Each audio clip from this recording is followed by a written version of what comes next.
कितने टाइप के बैंकिंग अभी तक परफॉर्म हो रहे करके। अब याद रखिए ना, बैंकिंग रेगुलेशन एक्ट। अब भैया सबसे पहले जब हमारा इंडिया को इंडिपेंडेंस मिली तब सभी बैंक कोई नेशनलाइज बैंक नहीं था, सभी बैंक इंडिविजुअल लेवल पर प्राइवेट काम कर रहे थे। जैसे मैं बैंक ऑफ इंडिया की बात करूं, बैंक ऑफ इंडिया की स्थापना जो है ना 1906 में 1906 में बैंक ऑफ इंडिया एस्टैब्लिश हो गया था। अब 100 साल से ऊपर हो गए। पर नेशनलाइजेशन कब हुआ मैंने उस दिन भी बताया था आपको। कौन सी सरकार में, किसके सरकार में आपका नेशनलाइजेशन मिला बैंक को? इंदिरा गांधी की गवर्नमेंट में। इंदिरा गांधी जी की जब गवर्नमेंट आई थी तब हुआ था। तब याद करो ये कब की बात है, 1969 की बात है, जब 14 बैंक को नेशनलाइज हुई थी। पहले 14 बैंक, फिर 1980 में बची हुई 1980 के करीब बची हुई 6 बैंक को फिर से नेशनलाइजेशन मिला। अब 2020 के करीब क्या हुआ, 2020 में कुछ बैंक का मर्जर होने लगा। तब मर्जर क्या होता है, वो क्या होता है वही बताऊंगा। अब पहले इतनी सारी बैंक होगी, गवर्नमेंट को मैनेज करना पॉसिबल नहीं हो रहा और वर्ल्ड लेवल पर एक छोटी छोटी बैंक दिखती थी। तो गवर्नमेंट ने क्या किया, इनको मर्ज करना चालू किया। क्या 2 बैंक मिलकर एक बड़ी बैंक कर देंगे, 3 बैंक मिलकर एक बड़ी बैंक कर देंगे, तो एक में को मिलाना की प्रोसेस चालू होगी, तो इसको बोलते हैं मर्जर।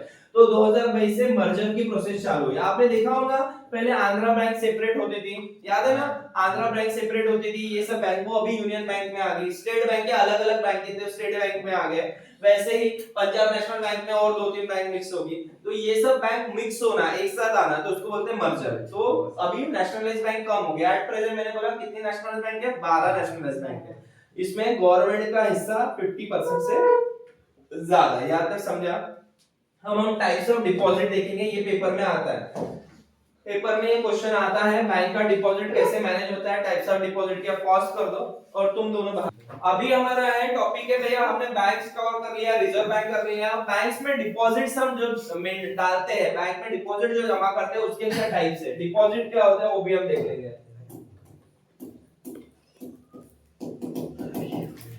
ठीक है, अभी यहाँ पे ध्यान देना, पेपर में क्वेश्चन आता है right the various type of deposit. तो 2 तरह के डिपॉजिट्स रहते हैं बैंक में, एक को बोलते हैं डिमांड डिपॉजिट और दूसरे को बोलते हैं time deposit. Sir demand deposit और टाइम डिपॉजिट में क्या फर्क है वो देख लो। व्हेनेवर कस्टमर क्या करता है, बैंक में कुछ पैसा रखता है, उसको हम डिपॉजिट बोलेंगे। अब अगर कस्टमर को जरूरत आ गई, रिक्वायरमेंट आ गई, तो वो पैसा बैंक को फिर से मांगेगा और बैंक उसमें आनाकानी नहीं करेंगे। जब कस्टमर ने डिमांड किया मेरा पैसा वापस दो, तो बैंक एज इट इज उसी समय पर वापस देगी, तो वो कहलाता है हमारा डिमांड डिपॉजिट। और टाइम डिपॉजिट, कस्टमर कुछ फिक्स पीरियड के लिए बैंक में पैसा रखता है, वो पीरियड एक्सपायर होने के बाद या मैच्योर होने के बाद ही बैंक उसको पैसा लौटाता है। समझ में आ रहा है? ऐसे बीच में कभी भी पैसा नहीं देगा, तो उसको बोलते हैं टाइम डिपॉजिट।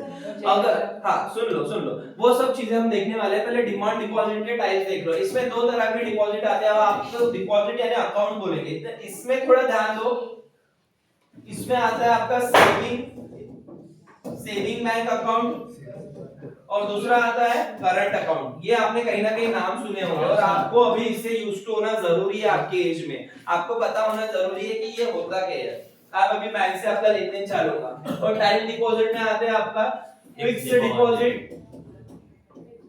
और इसको एफडी भी बोलते हैं, और दूसरा है रिकरिंग डिपॉजिट,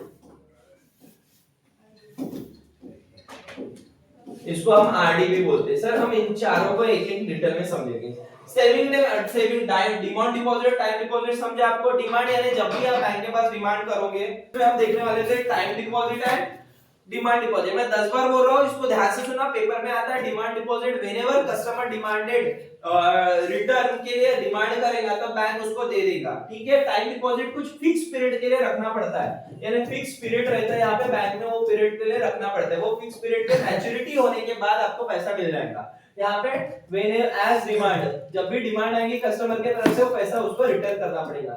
यहाँ पे एक और खास बात ये है, टाइम डिपॉजिट में बैंक ज्यादा इंटरेस्ट नहीं देता है या नहीं के बराबर इंटरेस्ट देता है, लो इंटरेस्ट रेट रहता है। यहाँ पे ये पैसा रखने पर ज्यादा बैंक इंटरेस्ट नहीं देता है या कभी कभी नहीं भी देता है। यहाँ पे इंटरेस्ट रेट हाई रहता है, हाई इंटरेस्ट रेट, इसके ऊपर बैंक ज्यादा इंटरेस्ट रेट देता है। अब क्यों देता है? सिंपल सी बात है, ज्यादा समय के लिए पैसा बैंक के पास रखोगे तो बैंक ज्यादा इंटरेस्ट देगा, तो ये उसके बेनिफिट है। यहाँ पे लिक्विडिटी अच्छी रहती है, यहाँ पे कम लिक्विडिटी यानी पैसा अंदर बाहर ज्यादा देर तक कर सकते हैं, यहाँ पे वैसा नहीं है, ठीक है। अब इसके टाइप देखो, इसमें हम सेविंग बैंक अकाउंट यानी जो हम जैसे लोग अपने डे टू डे लाइफ के लिए खोलते हैं, सेविंग बैंक अकाउंट बोलते हैं उसको। जैसे आप कभी बैंक में अकाउंट खोलने जाओगे तो आप ये नहीं बोलोगे मेरे को करंट अकाउंट खोलना है, आप ये नहीं बोलोगे पहले फिक्स ईयर, पहले आप बोलोगे मेरा सेविंग अकाउंट खोलो। सेविंग अकाउंट क्या होता है, जिसमें आप डे टू डे व्यवहार कर सकते हो, वो वाला अकाउंट हम नॉर्मल पीपल के लिए जो खुलता है।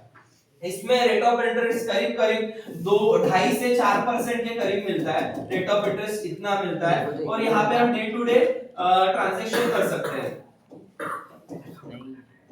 पैसा निकाल भी सकते हैं जब हमको जरूरत है, पैसा रख भी सकते हैं, कितने बार भी कर सकते हैं, ऐसे तो उसकी कोई लिमिट नहीं है। करंट अकाउंट कौन खोलते हैं बेटा, जिसका कोई बिजनेस हो, जिसका कोई बिजनेस हो। अब बिजनेस के लिए वो अकाउंट स्पेसिफिकली खोला जाता है, इसके लिए मिनिमम रिक्वायरमेंट रहती है, इतना पैसा मिनिमम बैंक में रखना चाहिए। इसमें भी कितने बार भी पैसा निकाल सकते हैं और डाल सकते हैं, ठीक है। ये स्पेशली मैं बोल देता हूं अपना बिजनेस ओरिएंटेड अकाउंट है, जो कोई बिजनेस कर रहा है उनके लिए रहता है। यहाँ पे रेट ऑफ इंटरेस्ट नहीं देता बैंक, इसके ऊपर एक भी पैसा नहीं देता है, आप चाहे 10 लाख भी रखो, बैंक एक भी रुपए बैंक नहीं देगा, नो इंटरेस्ट। अब ये भी कोई कोई बैंक चालू कर रही है इंटरेस्ट देना, पर एट प्रेजेंट अभी नेशनलाइज्ड बैंक में तो ऐसा कुछ आया नहीं है। पॉज कर लो भाई, उसमें फिक्स डिपॉजिट क्या होता है। अब फिक्स डिपॉजिट क्या होता है, मिनिमम कुछ पीरियड के लिए बैंक को के पास आपको पैसा रखना पड़ता है, मिनिमम कुछ पीरियड के लिए बैंक के पास पैसा रखना पड़ता है, वो पीरियड में आपको पैसा बैंक वापस नहीं दे सकती। अगर कुछ इमरजेंसी रहे तो आप एफडी तोड़ भी सकते हो, पर उसके ऊपर आपको पेनल इंटरेस्ट चार्ज करना पड़ेगा। कुछ बैंक इंटरेस्ट लगाती है, कुछ चार्जेस लगाती है, फिर आपका पैसा वापस कर देता है। ऐसा नहीं कि पूरा नहीं मतलब नहीं देती, ऐसा कुछ नहीं है, देती है पर कुछ चार्जेस काटकर पैसा आपको वापस कर देती है। फिक्स इंटरेस्ट में सबसे ज्यादा रेट ऑफ इंटरेस्ट इसी में मिलता है, हाई रेट ऑफ इंटरेस्ट मिलता है, और ये मिनिमम अभी एट प्रेजेंट 7 डेज से 10 इयर्स तक आप इसको रख सकते हो, मिनिमम इतना पीरियड रहता है, टाइम पीरियड रख सकते हो। समझ में आ रहा है ना। फिक्स पीरियड एक साथ लमसम 10 लाख रख दिया, 10 लाख रख दिया मैंने एक साल के लिए, बैंक ने बोला मैं तुमको 8% रेट ऑफ इंटरेस्ट देता हूं, अब कितना होगा 80,000 हो जाएगा ना, 80,000 आपको एक साल बाद पैसा मिल जाएगा, एक साल बाद, ठीक है, 10 लाख रखने पर शर्त है कि आपको मिनिमम एक साल तो भी रखना पड़ेगा, ठीक है।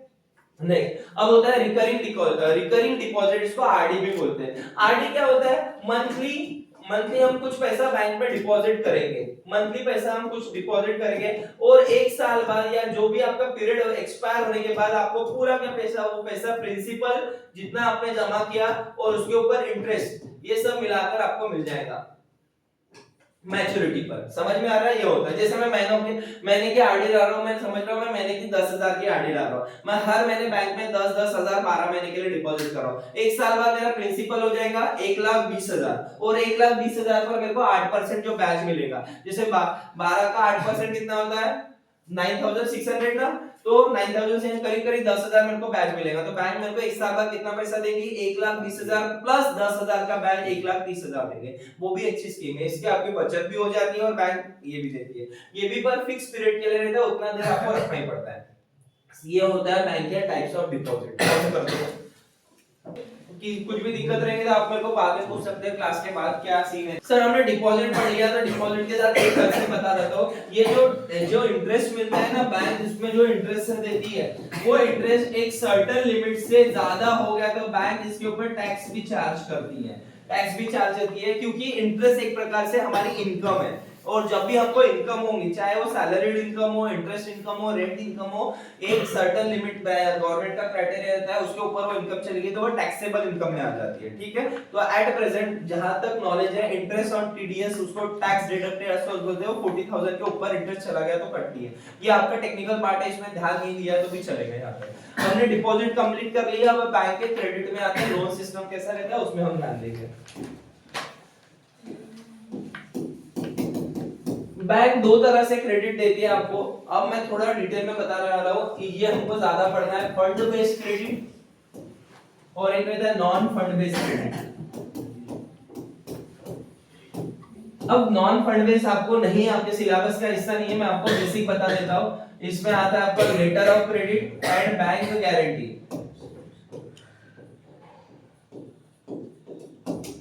आता है।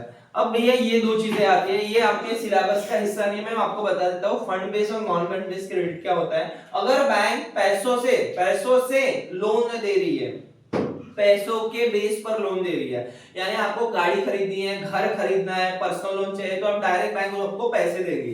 तो आपका आ जाता है fund based credit. Non fund credit क्या होता है?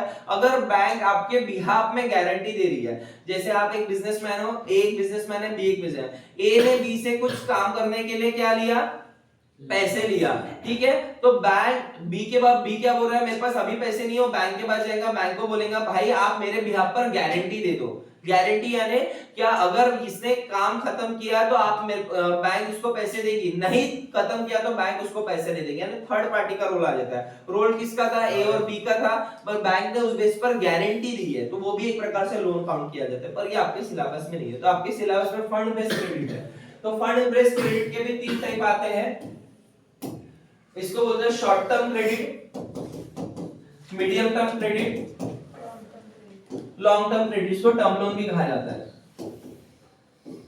Term loan, short term credit usually below 1 year के लिए रहता है, 1 साल के अंदर इसको निपटा दिया जाता है। ये 1 साल से 3 साल तक रहता है, और 3 साल से ज्यादा, 3 साल से अब रहा तो वो लॉन्ग टर्म क्रेडिट में आता है।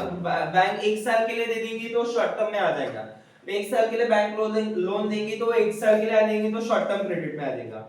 1 से 3 साल के लिए देंगे तो मीडियम टर्म, टर्म यानी पीरियड होता है। और लॉन्ग टर्म के टर्म लोन भी बोलते हैं, लॉन्ग टर्म क्रेडिट को टर्म लोन भी बोलते हैं, ठीक है। यहां तक समझा? अब बैंक के कौन से प्रोडक्ट हैं, बैंक किस किस फॉर्म में देती है? पहले तो क्रेडिट कार्ड, आपने बहुत पॉपुलर है, क्रेडिट कार्ड सुना होगा। दूसरा है ओडी, ओडी को ओवरड्राफ्ट भी बोलते हैं, ये भी आपने सुना होगा, नहीं सुना तो मैं बता दूंगा। बिजनेसमैन के लिए सीसी रहता है, उसको कैश क्रेडिट बोलते हैं। फिर आते हैं आपके टर्म लोन। टर्म लोन में आपके कौन से लोन आ जाएंगे? Housing loan, education loan, vehicle loan, और क्या? पर्सनल लोन, ठीक है। ये सब एक्सेट्रा लोन आ जाएंगे। अब इसके अलावा अदर लोन्स रहते हैं, उसको कोलैटरल सिक्योरिटी और नॉन सिक्योरिटाइज्ड लोन बोलते हैं। तो अदर लोन का मेरे को टाइप ये करना है, तो 2 टाइप के लोन आ जाएंगे। एक के ऊपर, जिसके ऊपर हमारे पास सिक्योरिटी रहती है, बैंक के पास सिक्योरिटी रहती है, उसको कोलैटरल बोलते हैं। आपके सिलेबस में हिस्सा है। कोलैटरल क्या होता है? कोलैटरल क्या नहीं होता है, आपको पेपर में आता है कोलैटरल का मतलब। तो एक को बोलते हैं सिक्योर्ड लोन, दूसरे को बोलते हैं non secured loan. Secured loan क्या रहते हैं? कोई बताओ सिक्योर्ड लोन क्या रहते हैं? जिसमें, जिस लोन में बैंक के पास कोलैटरल हो, कोलैटरल लोन, और यहाँ पे कोलैटरल फ्री लोन रहता है। सर ये कोलैटरल का मतलब क्या होता है? कोलैटरल का मतलब होता है बैंक के पास इस चीज के लिए कोई सिक्योरिटी हो, यहाँ पे सिक्योरिटी नहीं रहती है। अब एक एक चीज को हम डिटेल में सीखेंगे। अब सिक्योर्ड लोन में क्या क्या आता है? आपके गोल्ड लोन आता है, हाउसिंग लोन आता है, और नॉन सिक्योर्ड लोन में आपका पर्सनल लोन आता है।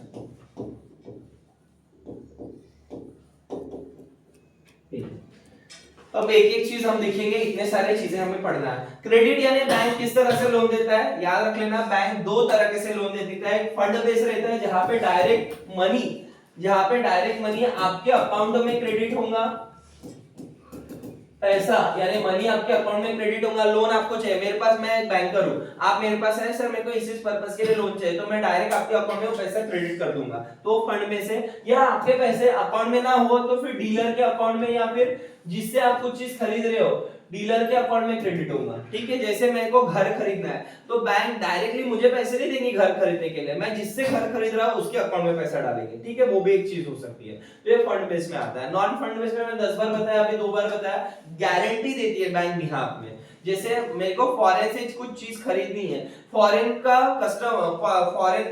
जो एक्सपोर्टर है वो मुझे जानता नहीं है, मुझे जानेगा कि यूएसए वाला बंदा मुझे जानेगा कि मेरा कोई इसमें रिकॉर्ड ही नहीं है, तो क्या करेगा वो? बैंक के पास जाएगा, बैंक को बोलेगा भाई इस बंदे की तुम गारंटी लेते हो क्या? बैंक बोलेगा हाँ मैं गारंटी लेता हूँ। वो बैंक को तो जानेगा, तो बैंक तो फेमस है ना, तो बैंक गारंटी देंगे। तो उस चक्कर में इस तरह से लोन प्रोसेस होता है, और बैंक उस चीज के लिए कुछ कंसल्टेशन फीस भी चार्ज करती है, ठीक है। यहां तक समझ में आया? ठीक है। अब हमें पढ़ना है fund based loan. Fund based में आता है short term loan, medium term loan और long term loan. Short term loan 1 साल के अंदर वापस किया जाता है, उसका पीरियड 1 साल रहता है। मीडियम टर्म लोन 1 साल से 3 साल तक चलता है, और लॉन्ग टर्म लोन को टर्म लोन भी बोलते हैं, जो ज्यादा समय तक चलता है। यूजुअली 3 साल से